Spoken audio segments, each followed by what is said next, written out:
This is the Real Estate Power Play Podcast, getting you the information that you need to be a successful real estate investor. Hosted by Mark Monroe, Ronnie Walker, Gabe Rodarte, and me, Marty Grizzanti. Combined, we've done thousands of real estate transactions.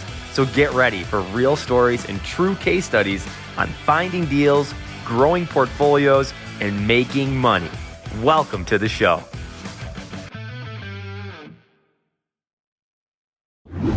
Welcome, everyone, to another episode of the Real Estate Power Play. Today on our show, we have John Dwyer. Now, John is focused primarily in the financial space. And what this has done is it has allowed real estate investors and other people really to have financial advice, to have a personal CFO so you can get your finances in order, so you can get your taxes in order, so you can get your strategies in order when it comes to your business.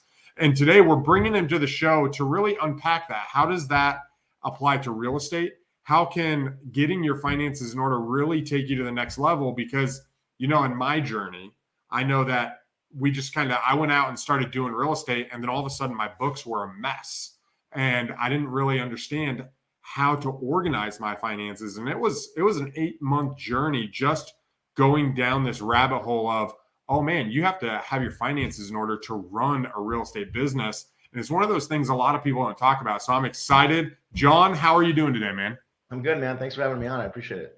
Absolutely. So let's dive in. Why don't you just kind of start and give people kind of a background? What does it mean that you're in the financial space? What does being a personal CFO even mean? And why is that even relevant to people in the real estate industry? Sure.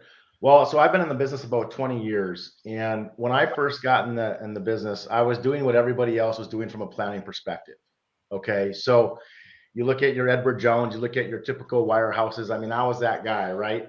Learning like the traditional model. And what I found out to be true, Ronnie, was that over the years, that traditional planning is broken. And, you know, I think that, you know, with a lot of people in real estate, right, you have a different mindset. You're not looking at the traditional space, but like in the financial game, right, it was like a rude awakening because everything I was taught to be true turned out not to be true from a traditional planning perspective.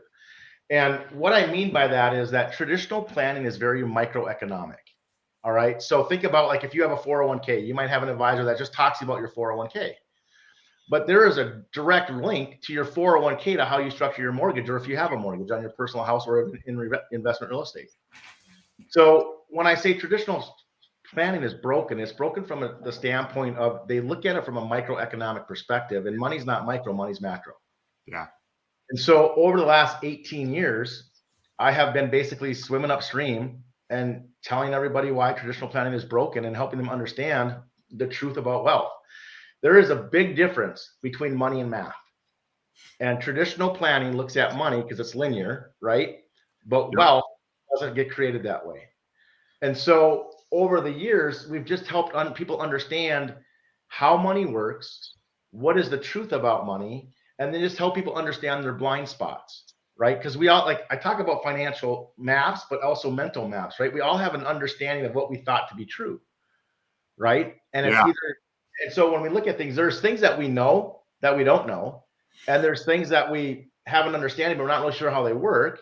And then there's things that we don't know that we don't even know. Yeah. Go ahead. So my job, like what I've helped people understand is there's things that we're just not even aware of that are completely in our blind spots. I help them bring over to from a financial perspective, tap them on the shoulder and just say, you know, have you looked at money from this perspective? Have you looked at it from this realm, from an economic place, not from what we're being told by the masses, not what we're being told by the institutions, right? Financial institutions have 4 rules, everybody. They want your money. They want it on an ongoing basis. They want to hang on to as long as they can. They want to give as little back as possible. And so when we look at traditional modeling, right, who is it benefiting? Is it benefiting us or the institutions? And so that's been my focus for the last 18 years, is just helping people understand wealth. So I want to unpack a lot of what you just shared, because you just came out of the gate swinging, right? With basically this is what it means to challenge, and I think you've shared before, to challenge the status quo when it comes to finances, right? Mm-hmm. It's not just one segment like, hey, let's figure out your taxes.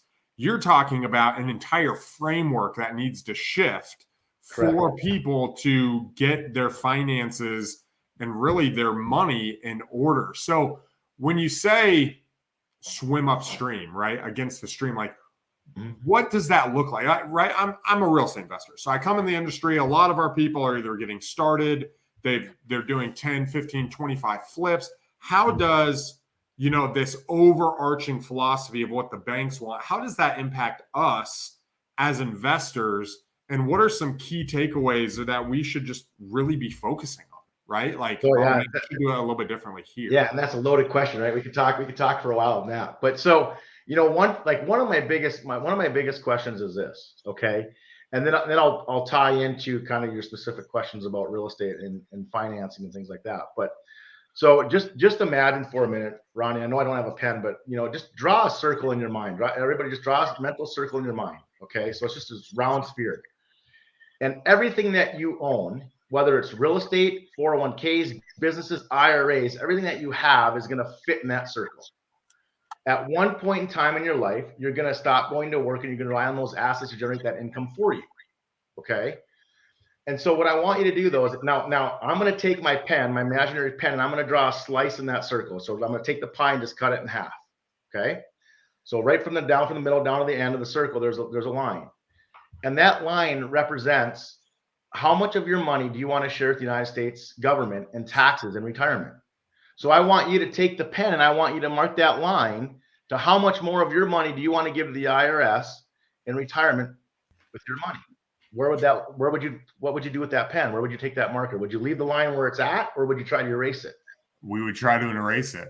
Okay, or leave it where it's at, right? Because see, and that comes down to my belief. So what I believe is that every person in the United States has the ability to understand the tax code. And there's two types of people that pay taxes in this country. It's the people that understand the tax code and those who don't. And unfortunately, we don't understand necessarily how the tax code works. Okay. Now, you have to pay taxes on your income. Okay. Yeah. That's not what I'm saying. What I'm saying is, how we position our assets going forward, we can create double taxation if we're not careful. Right. So that's one evaluation. You mind if I cut you off there for a second before you move on to the next point? Because I think that's super strong is, the tax code really is the United States compensation plan for individuals, right? This is how we reward you if you position things this way, or this is how we punish you if you position this way. And if we can take, at least as a sales guy, right, as someone who comes in and is negotiating deals, thinking it in terms of this is how they reward or punish me based on my position. And I think what you're saying is so strong because it's like, okay, everyone gets taxed on income, but how are you positioning your assets going forward? So keep going with that. I just wanted to highlight that. So like one of the things that, and you reminded me one of the things, right? So one of the biggest things that we're taught, so like a lot of CPAs will come in and say, postpone and defer taxes, right? Yes. Maybe shove as much money as you can into an IRA or 401k. But see, you're not saving taxes. They'll say you're saving taxes. No, you're not. Right. You're only postponing the tax and the tax calculation to some date in the future. And you have to answer the question, do you believe taxes are going to go up, down, or stay the same? Ronnie, if I asked you that question, what would you say? I would say probably go up. Probably go up. Look at what's going on, right? They have to. Yep. We have $28 trillion in debt. Yep. It's even more than that now, right? Yep. And if you look at, and this was back in 2022, but do you know how much money is in 401k, IRA, pension plans? I don't. Around 32 trillion. They have the tax problem solved. And see, when you look at it from an institution or a traditional planning perspective, most advisors will tell you the first thing that you should do is max out your 401k or IRA. Now, you being in real estate, you understand that that's not necessarily a good play because you want liquidity, use, and control of your money. Yes. Right? However, there is a lot of people that are using IRAs to buy real estate. And I would challenge that because why are you using a tax deferred vehicle to go buy a piece of real estate that when you go sell that real estate, you've lost all the tax advantages that the real estate offers in its first place? Get the money out of the IRA, pay the taxes today at some known lower rate, and then go buy the real estate. And so those are the things that we help our clients understand because, again, it's all understanding of future tax rates, right? So like I give a little story around the 401k game. So Ronnie, let's just say that you came to me and you have assets, okay? Yep. But you can't liquidate any of your assets. All right. So you have no liquidation of your money. Yep. And you come to me and you say, John, you know what? I'm in a situation. It's not life or death, but it's an emergency. I need to borrow $10,000. When I say, okay, Ronnie, I'm going to cut you a check for $10,000. Yep. Now the check is good, right? But before I give you money, and it's going to be a loan, Ronnie. I'm a nice guy, but I want this thing paid back, right? Okay. So before you take on any debt, though, what 2 questions do you need to ask? What 2 questions? What 2 questions do you need to ask? What the interest is going to be and what my payment's going to be. Yeah. Right. Yep. So like when you're doing real estate, then you're looking at mortgage statement, you're going to want to finance these deals and try to figure out what my term is and what my payment schedule is. True. Yep. Correct. Okay. So now what if I tell you this? So this is my response to you, Ronnie. The last thing I want to do is burden you with a monthly payment right now. I know that times are tough and you need to borrow this $10,000. So just take the money and spend it. I'm a really good guy. Okay. But here's the interest. There's going to come a day that when you get back on your feet again, it could be 10, 15, or 20 years later from now. And I get to determine then the interest I want to charge you based on your net worth, retroactive to the day that I lent you this money. Would you cash that check? No. You didn't even think about it. No. Right. But if you think about 90% of the population, other than the people that we're trying to coach and educate, are putting their entire retirement plans into these systems. That's powerful. I just defined a 401k. Yeah, that's powerful. And I have asked this question probably 1,000 times in my career. Not one person has said they would put their money in it, yet the institutions have us bombarded believing that this is the right strategy for our retirement. You don't need a retirement account to retire. You need money. Yes. Well, and the other thing, and go ahead. Yeah, well, no, what you're saying is so great. I read a book called The Power of Zero not too long ago. Yep. And he talks about like second place, you can either be in the 0% tax bracket when you retire, or second place is like 16% or something like that, right? And then you just move up from there. But the question is, are you really going to have tax-free money when you retire, or are you not? Are you going to be a majority of your income when you no longer have active income? How much of that's going to be taxed? Because if we don't have a strategy in place, and I look around to people that I'm at, and it's like people that are not in real estate and friends of mine and other people, I'm like, do you really have a plan? Like, do you know how much money it's going to take for you to live in 50 years? Think of just the appreciation today. What is that going to look like when you're ready to retire and you live off the assets that you have? Oh, wait, most of the stuff you have is covered in debt, plus your 401k. Like, that's not going to be enough. That's a debt. Like, I love it when I talk to people. And so Power of Zero, David McKnight, I mean, I know David really well, and we specialize in these strategies, right? So when we talk about the 0%, that's when I draw that circle. I say, where do you want to be? But now let's even take it to real estate, right? Because think about what the Biden administration was wanting to do with cap gains. What did they want to do with cap gains? They were trying to get it to pass above ordinary income. Yep. So if you have real estate and you're mapping these strategies out and you're projecting certain amounts of income, and also the tax rate goes from 15 to 40%, what are you going to do? Because that's cash flow. That's going to be taxed, right? Yeah. And so the point is if you can create strategies to where you have different buckets, right? And I go through analogies of showing assets, because every asset class actually fits into 3 parallel buckets. Okay. Always taxed, sometimes taxed, and never taxed. There we go. It doesn't matter what asset class you have, they all fit in one of these 3 categories. And my job, and when I work with my clients, and it sounds like I'm yelling, but now you got me fired up, man. I haven't had a fun conversation like this. So, but the reality is that, I'll ask clients, like, who do you want to be? Right? Do you want to be in the always taxed, the sometimes taxed, and never taxed? And the goal is how do we position and strategically move assets from the far right from the far left over to the far right of where the bucket's positioned, right? And so in those portfolio growths, like when people are thinking about, man, how do I transition? It can seem almost like quicksand, right? You start walking down this path and this, sand dunes, and all of a sudden you step into quicksand, you get tugged this way while you're trying to get to your destination. What are some things we can do to move in that direction so you're not getting taxed? Because I know wholesalers specifically, I've been wholesaling for a long time. Like, it's a tax nightmare. You know what I'm saying? Jump into that. So what are some of those things that we could actively put in place to move in that direction? So, and that's the challenge, right? And so again, it really comes down to the strategy around all the assets, but just kind of in general, like Ronnie, the thing is that it's a tax nightmare, but what we have to help clients understand too, is you don't want to postpone that tax or defer it necessarily. Now we utilize tax strategies, okay, with certain strategic things to where you can use deductions, 4-to-1 deductions on your assets, depending on where you position your money. Yeah. Okay. See, there's a difference between a reduction and a deduction, right? Yep. And so we want the deductions today. We don't want reductions, right? So again, even though, when you're paying taxes, it sucks, right? But if you postpone them, it's going to get worse down the road. Because just like what you said, if you believe taxes are going to go up, it's going to be more painful. I work with a lot of retirees now that are 70 years old, and they're getting thank you letters from the IRS and taxes that they owed. And you know what? They met with me like in their late 60s, and we're working on them now, but they're paying more taxes than they did in their working careers, because guess what? All their kids are out of the house for the second or third time. Yep. All their mortgages are paid off. Their debt's all gone. And now you become the perfect taxpayer. Yeah. And unless you've positioned assets strategically into certain buckets, right? How do you going to prevent that? Now, so pause for a second, because you just said something that was golden that I don't think a lot of people think about. Today, I have 4 kids, right? I have an 11-year-old, I have a 10-year-old, I have a 7-year-old, and I have a 4-year-old.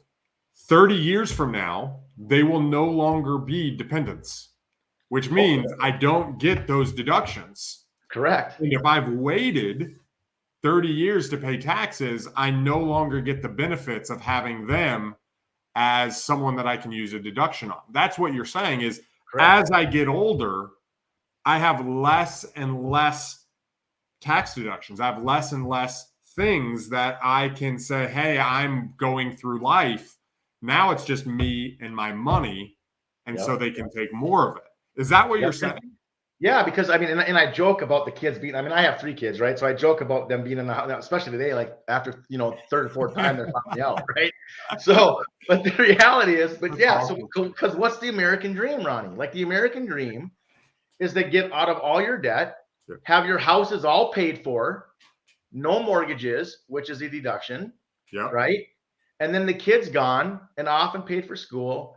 And that's exactly right. Now think about if you're a business owner and you sell your business. Running a business, you have a lot of deductions that you get to run through your corporations. Yep. And if you sell your business and you have $2 million and you no longer have deductions, and if you haven't properly planned, you're the perfect taxpayer for the IRS. They love it. Yeah. And that's what traditional planning teaches us to do it, putting us in places to where we have no liquidity, use, and control of our money for one. Yep. They want us to put it into account for 30 plus years, never touch it. And by, this miracle of compounding interest and the dollar cost averaging, you're going to earn 8% on your money, which is complete BS belief system, right?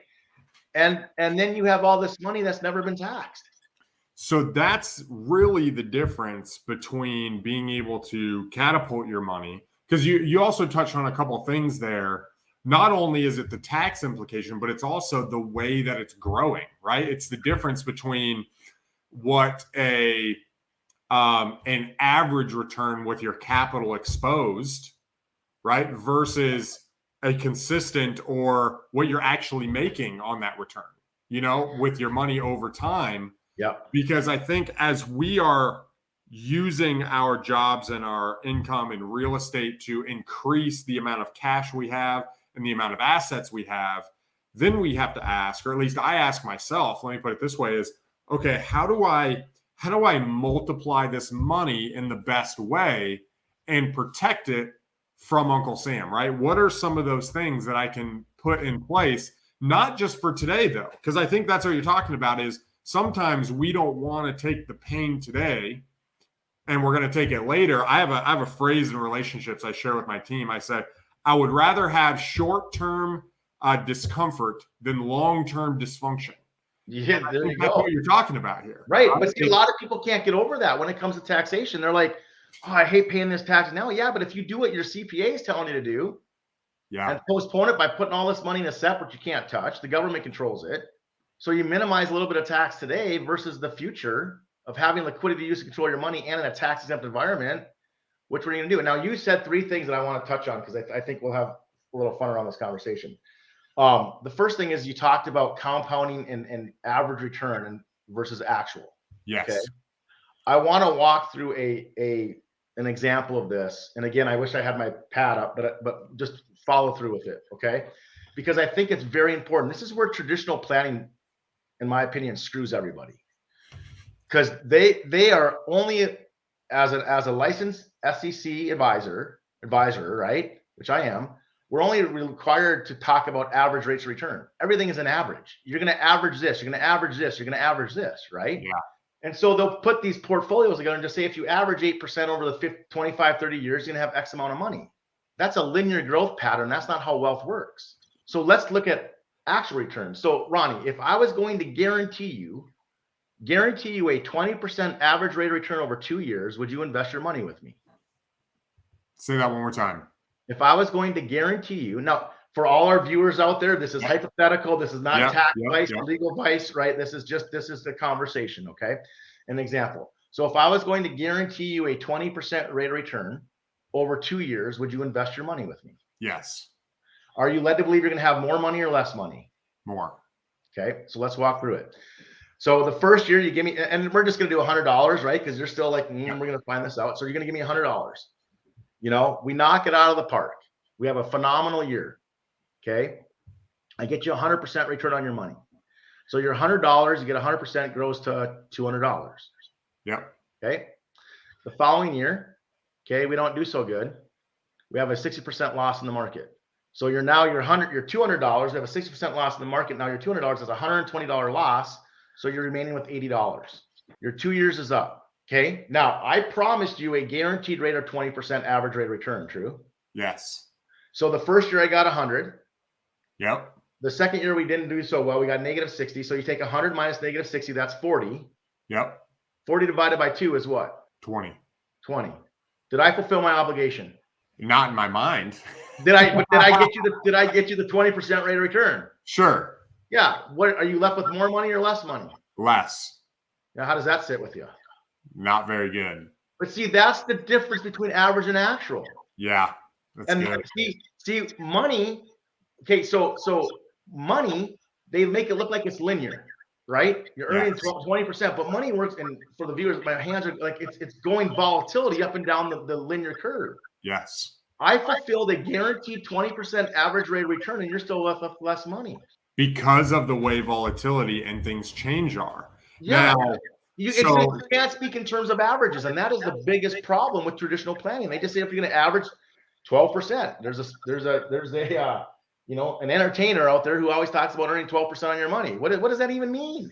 Right. I just got you 20 and you have less. So there's this concept that I love that you're saying, because if your money can do this, like what you're saying, right? If you can put in 100 and it can go down, to 40 and it can go up to 200, what really becomes powerful is if you can insert a floor of 0. Insert a floor or just an understanding of how it really works. Because even in real estate, right? We have inflationary times. We have 2008. We have property values dropping. Now we're at a point to where interest rates are increasing. Is that going to increase? Is that going to start to lower property values? Who knows? Right? Now you probably have a bigger insight on that than me being in the space. But again, so the other comment I'll make is this: is that I don't really care about my asset value versus what I can spend. Okay. So think about net worth versus the cash. Unpack. Not so much net worth, but asset value. So think about this. Okay. So think about it this way. So let's say you go down to advisor A, and advisor A has been known to knock it out of the park, and at retirement, he's going to get you $5 million at retirement. Okay. Okay. You come and see me or advisor B, and he tells you he's going to get you $3 million at retirement. Yep. That's a pretty big, significant difference. True. Yes, very big. Okay, so who would you pick based on the rate of return? Who would you pick? 5 million versus 3 million. Who's got more money? On the surface, you want to go with 5 million. Yeah, 5 million. So now the 5 million, okay, is going to generate $200,000 a year taxable income. Yep. But the 3 million is going to generate $180,000 tax exempt. Okay. Now which number do you want? Now we're going with the 3 million. See, now think about what you just said. Okay. You did not pick the 180. You picked the 3 million. Yes. I don't care about what my asset value is. I care what I can spend. Yep. And that is one of the biggest. And so even with dealing with real estate, right? I don't care what your cap rate. I mean, they're important, right? But what is that property going to cash flow net of all your expenses, and especially taxation? Taxation is one of the biggest inflationary problems that we have. Everybody's talking about inflation right now, right? And they're talking about a lot of different things other than taxation, I think, is the biggest problem. Yeah. And if you can avoid taxation, right, legally, okay, right, and use the tax code the way it was designed, okay, to find the strategies, it's going to put you in a better position. So let me push back a little bit.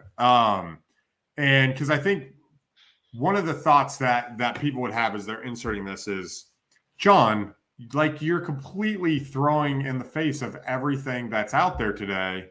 How do you know that this is the right thing to do, right? If, like, you're really swimming against the stream, like you said earlier, right? You're swimming upstream. Someone comes to you, says, hey, this is my plan. This is the direction. And you're like, yo, don't put it in tax deferred. Don't do this. Don't go here.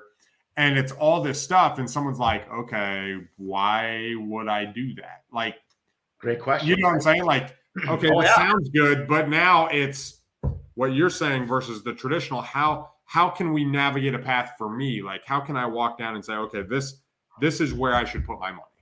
So, and this is the conversations I have every single day, right? Because everything that we thought to be true turned out not to be true, right? It's kind of like telling somebody their baby is ugly. You don't want to do that. Okay. So what we have to do is we have to just educate and coach. And here's the easy thing to really understand. Are banks and financial institutions in the business of making money? Yes, they are. Do they do what they tell us to do, or they do the exact opposite? They do the opposite because they benefit with our behavior. There you go. So if we understand economic truths and we understand what the institutions are doing, because I tell you what, a bank does not take their money and lock it up into their 4% CD for 25 years. They don't do that. Yes. Right. They understand the velocity of money. That's an economic term, velocity of money. Money and movement creates wealth. And if you can position assets to where you have access to it, liquidity, use, and control, can leverage it, allow it to compound. See, Albert Einstein's a brilliant man, right? Clearly. Okay. Yeah. And he talks about the miracle of compounding interest all the time, that's what everybody talks about. He missed it by one word. It's not the miracle of compounding interest that matters. It's the miracle of uninterrupted interest compounding that matters. Okay. You never want to lose the forward momentum of your wealth. And so where you're positioning your assets. So think about a bank. When we give the bank's greatest asset is their debt, Ronnie. Yeah. Because when we deposit money into the account, they can turn it 9 to 10 times. Yes. And it's that debt and that leverage that allows them the velocity of money to keep growing their wealth while maintaining the compounding curve. See, what we'll do is we'll put money in the account, leave it in there, and then there's an opportunity. We'll drain that account to go chase that other opportunity, killing the compounding that you just started and hoping that this opportunity is better. Well, what if you had a strategy to where the money is sitting in an account and you leverage against it so it continues to compound, and while you go make the money over here, now you're creating multiple returns on your dollar. So in order to do this, the only thing I know to do this that I have set up right now is insurance policies. Correct. Right? Where you because the question is, and this is the question I ran into was, okay, if this is how the banks make money, right? This is the process. How do I set up the bank of Ronald Walker, right? Like, how do I position? Because that's the question. A lot of people will like, well, they're banks. They get all the money in the world. Like, how do I do that? And I think that instead of asking and throwing it out there like it's not possible, saying, okay, what vehicles are people using in order, like you said, to increase the velocity of their money, to limit the downside of their money, and allow because the thing that sold me on this process was, can my money continue to grow while I use it? Correct. And that was a concept that just completely blew my mind. Like, I didn't understand how to get that set up. Now it takes a takes a few years of just investment into it before you can get there.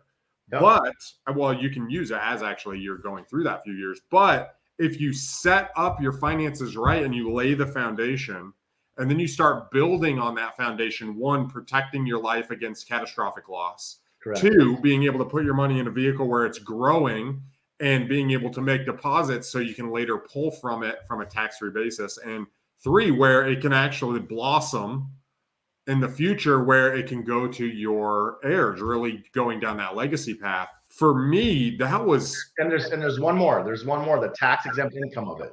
Oh, yeah. Absolutely. Because you're pulling loans from it. You're not actually doing this. So for me, and maybe you can explain this to the audience a little bit more, it was actually really difficult to sit down and say, okay, this is a 4-year transition in the way I fund, based on where I'm at in my life, right? This is going to be a 4-year transition to lay that foundation. It's almost like building a mansion on raw land, right? It's like, okay, this is where we're going to build. Let's lay that foundation and let's figure out this house that we want to build.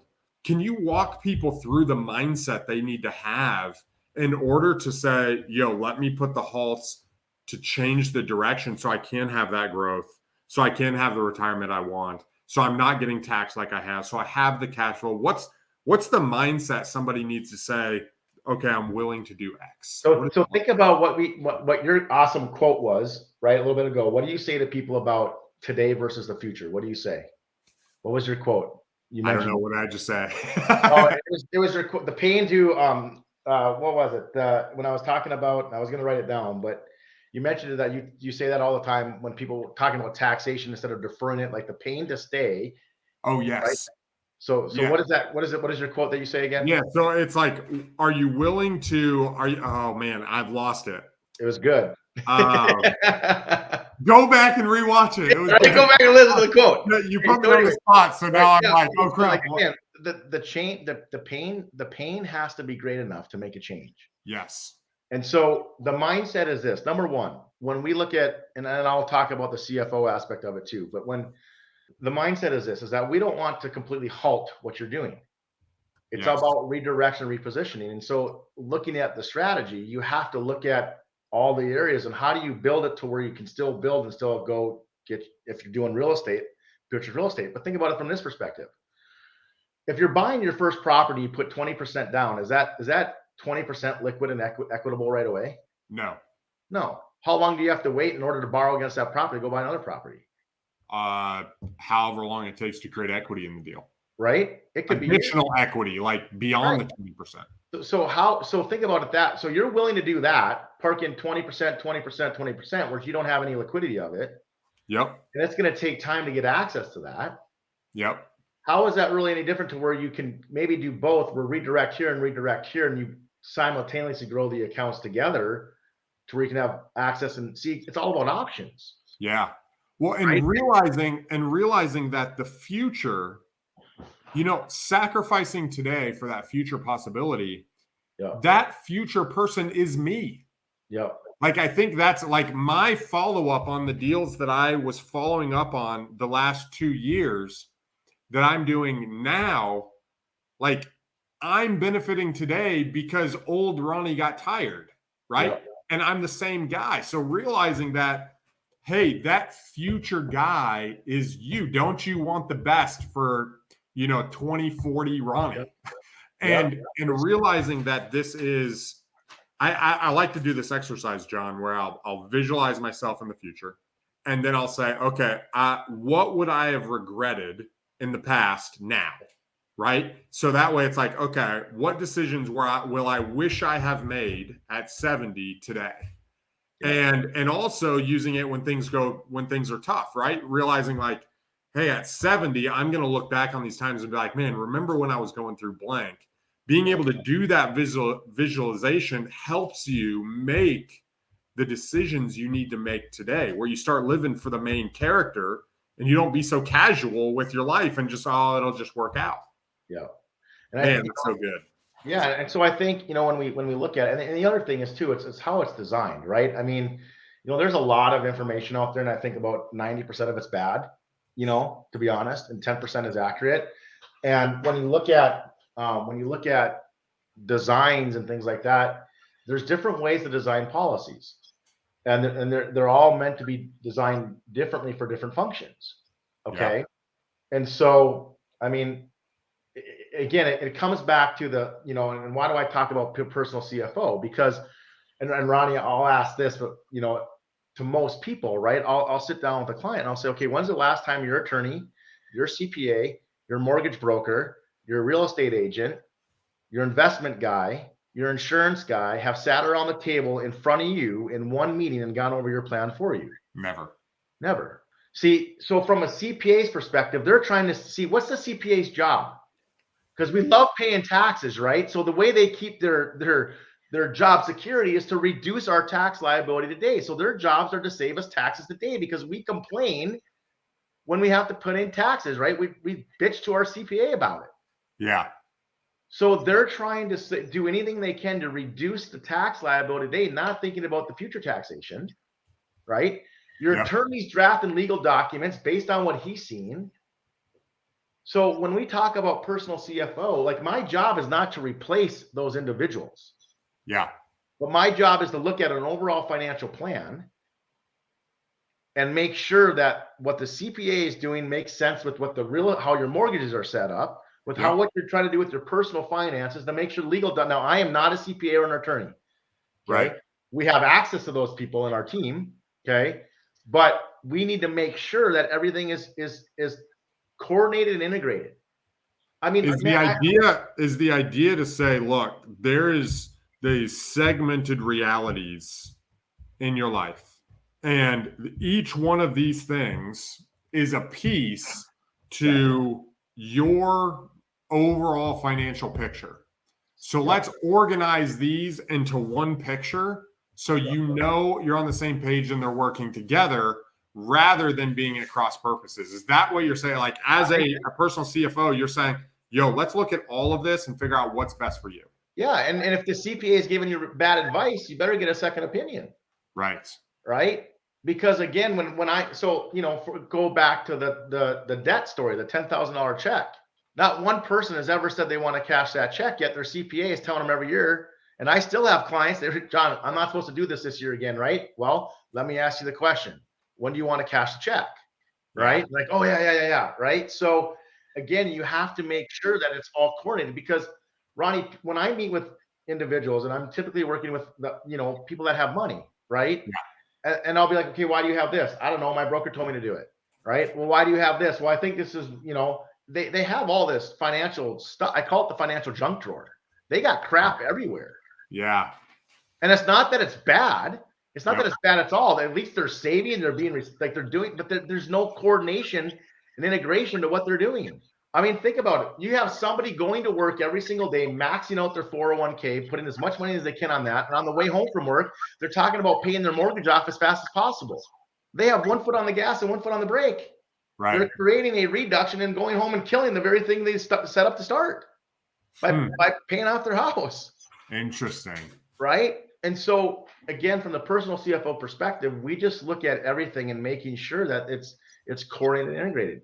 And we don't replace everything, right? I'm not here to replace your CPA if they're doing a good job. Yeah. But if there's things that we say or see, do you want a second opinion? That's everybody's right. But my job, again, is to go and help people understand. And remember, the things that we don't know, that we don't even know, tap them on the shoulder and say, are you aware of this? Yeah. You see, having those things in place, John, I think it's this idea of, let's really understand our money.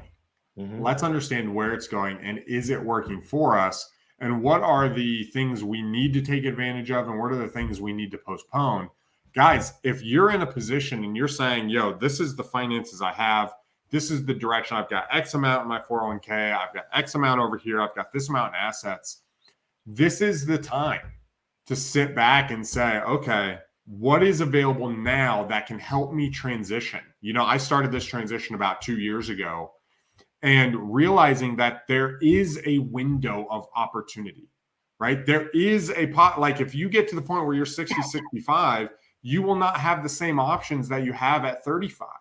If you are transitioning between real estate assets, guys, and you are moving into wholesaling and buying some rental properties, now is the time before you get too far in and you get set up building the wrong house on the wrong foundation and going this direction. So I would highly recommend just touching base with John, going through that process and just really seeing, how should I set up my life? What does that look like to have a CFO who's putting those pieces together, who's solving this problem? And look, even if it's against common advice, the question is, how do you want your money to work for you? Yeah.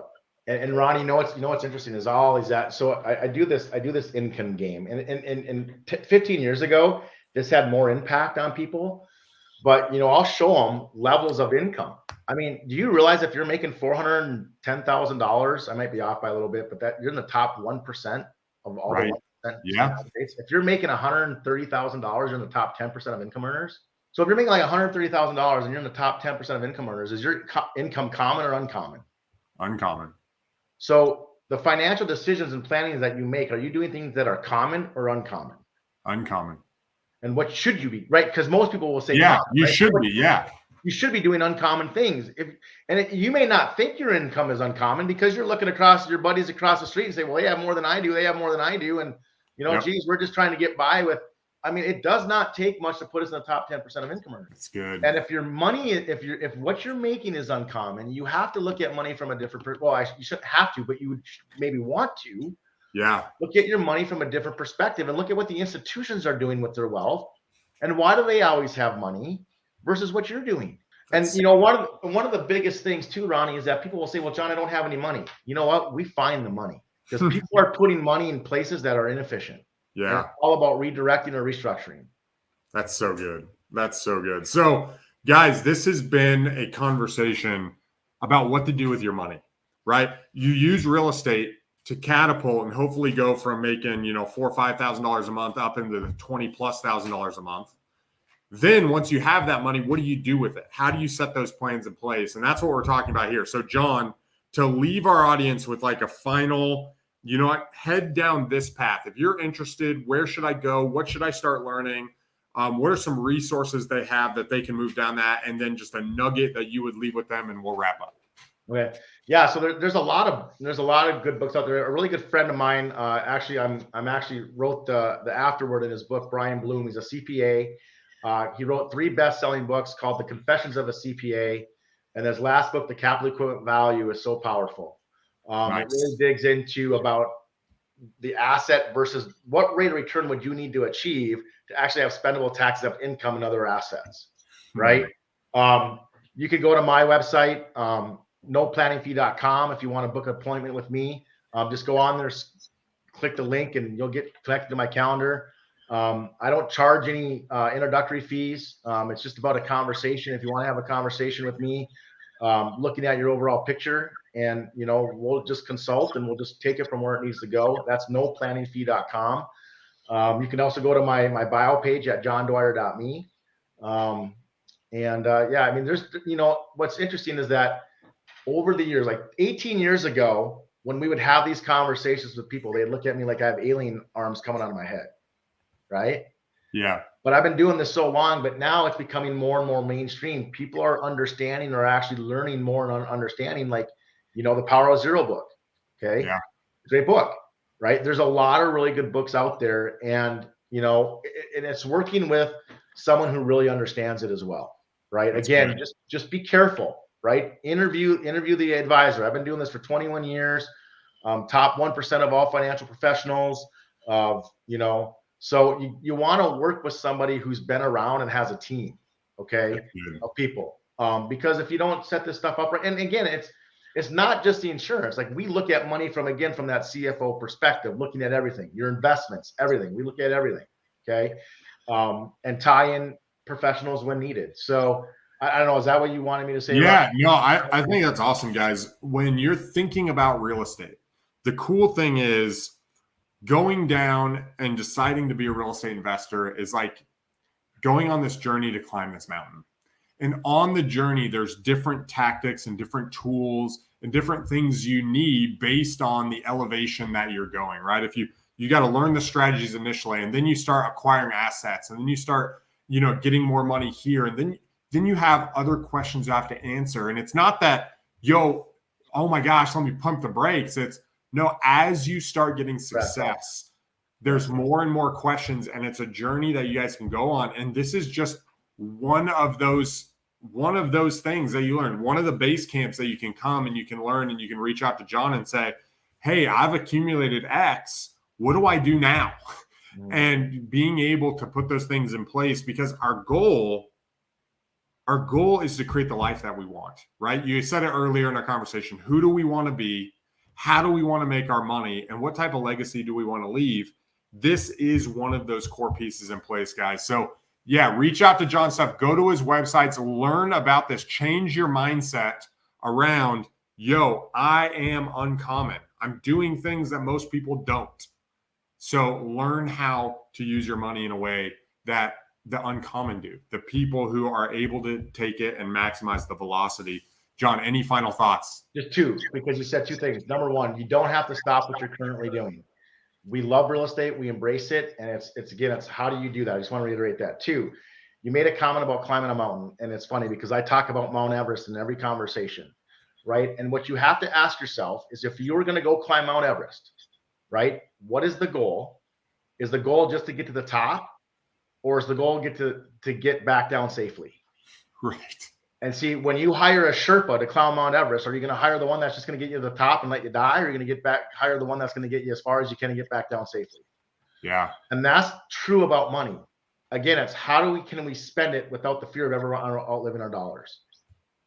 And so it's helping people understand that, to what you were talking about around the mountain, right? It's not just the climb. It's the descent. That's good. Everything that you should be planning is, how do you descend efficiently, effectively, and stay alive. Right. Okay. Dude, so that's so good. That's what I'll end with.